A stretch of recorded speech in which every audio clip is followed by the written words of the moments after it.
Hello everyone, Friday, August the 25th, the feast of Saint Louis, King of France, and the Saint Joseph Calasanz. Life is very interesting, so I encourage you to look up the life of Saint Joseph Calasanz. If you want to, read about somebody and learn, be mentored by somebody who really suffered from his own people, from his own brothers, and was exonerated eventually, but he suffered a great deal. But he held fast to the faith. So if you're suffering and you're tempted to leave the church, you read the life of Joseph Calasanz. So just even snippets of it that you'll find on the internet. Okay, from the gospel, it's Ruth. Sorry, the first reading is from the book of Ruth. So this is Naomi, who travels back to the promised land with the two daughters-in-law, Orpah and Ruth. So she says, no, you go back to your people. You've been faithful to me. My sons, they both died. You were good daughters-in-law, go back. So Orpah does go back, but Ruth attaches herself to Naomi. And Ruth says, Naomi says, no, go back. And Ruth has insisted, do not press me to leave you or to turn back from following you. Where you go, I will go. Where you lodge, I will lodge. Your people shall be my people, and your God, my God. So what an act. First of all, she loves her mother-in-law. So it's just on the human level. It's not that Orpah didn't love her mother-in-law, but there was obviously a limit there. She returns back to her pagan people, but Ruth actually attaches herself, not knowing what's in the future. So she has this real devotion, and there's no promise of any material gain. They're actually quite poor. So they're not in a great material situation, but whatever tweaked within her, she's not going to let her mother-in-law kind of push her away. So she says, no, wherever you go, I will go. Isn't that the way we should be with Jesus? Master, do not press me to leave you or to turn back from following you. I'm going to follow you, come heck or high water. You're never going to turn me away. Not that Jesus wants to turn us away, but just to enter into this dialogue, Where you go, I will go. Where you lodge, I will lodge. Your people shall be my people, and your God shall be my God.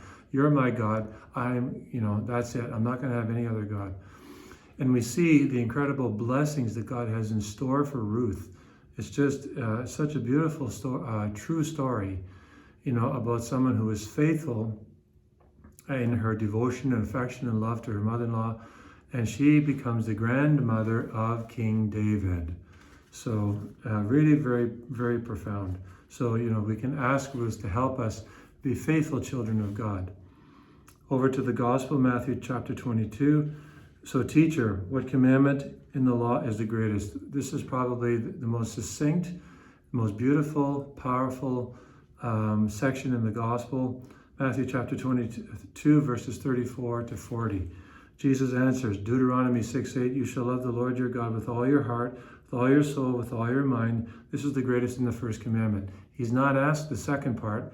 The second is like it. You shall love your neighbor as yourself. On these two commandments hang all the law and the prophets. And they're both, one is Deuteronomy and one is Leviticus. So basically it's, first things first, right? First and second things, another way of saying the same thing. As I mentioned a couple of weeks ago in a Sunday homily, C.S. Lewis says first and second things. We've got to have first and second things in their proper order. First things first, to love the Lord your God with all your heart, mind, and soul. Once this is established and its consequences are filtered into one's life, then love your neighbor as yourself, you see. That's the key thing. There's actually three things here. Love your neighbor as yourself.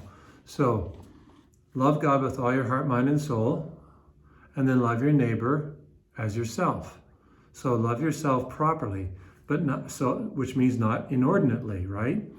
So we must have a proper care of ourselves because God has created us for a purpose. We're not just an accident. God wants us not just to exist, but he wants us to flourish. He wants us to be blessed. He wants us to help others. He wants us to be in eternal union with him, beginning now, even now in the state of grace and in the next world for all eternity in the union of the beatific vision.